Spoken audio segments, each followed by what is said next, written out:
Why you flinch before you even see the danger. A car horn blares. You jump. Your heart is already pounding. But here's the strange part. You flinched before you knew what the sound even was. Not after you thought, that's a horn. Not after you thought, that could be dangerous. Before any of that. Your body made a decision your mind hadn't made yet. And the reason why goes back further than you think. Long before cars, before cities, before language itself. The real answer is far stranger than fast reflexes. You think of yourself as one decision maker, one you, sitting behind your eyes, calmly weighing information before acting. That's not what's happening. There are two systems running in your skull. One is old, one is new. And they don't always agree. The new one is slow. It thinks in words. It plans, doubts, considers. The old one is fast. It doesn't think in words at all. It thinks in survive or don't.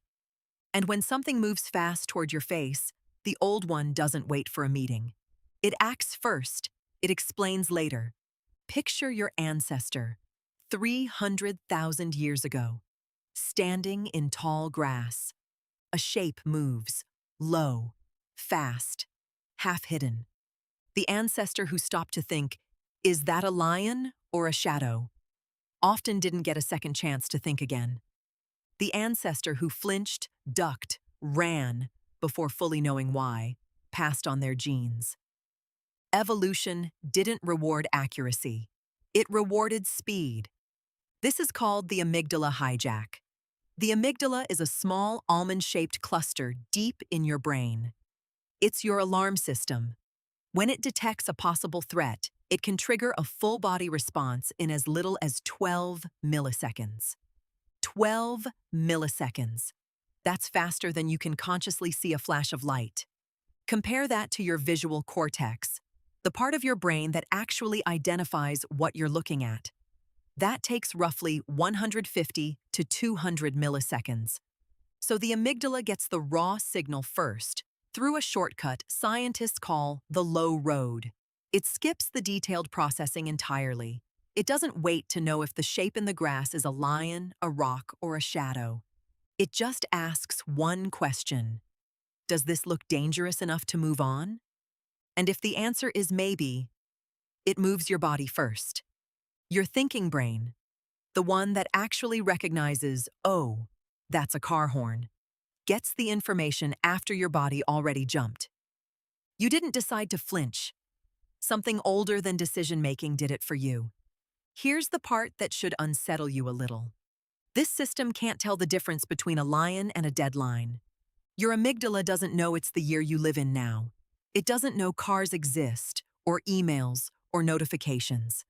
It only knows one thing. Threat detected. React now. Sort it out later. So when your phone buzzes with a message from your boss or you see an unknown number calling, that same 12-millisecond alarm can fire. Your heart rate spikes. Your palms sweat. Your chest tightens. Not because a text message can eat you, because the part of your brain in charge of that reaction has never once updated its threat list since the grasslands. Psychologists have a term for this mismatch, an evolutionary lag. Your environment changed in a few thousand years. Your alarm system didn't change at all. You are, quite literally, flinching at shadows that no longer exist, using a system built for lions, aimed at your inbox. Think about the last time you felt a jolt of anxiety before you even knew why. A notification sound, a knock at the door you weren't expecting, someone saying your name in a serious tone. Your chest tightened before your mind caught up. That's not weakness. That's not overthinking. That's your amygdala, doing exactly the job it's been doing for 300,000 years. Protecting a body it doesn't realize doesn't live in the grasslands anymore. The lion is gone.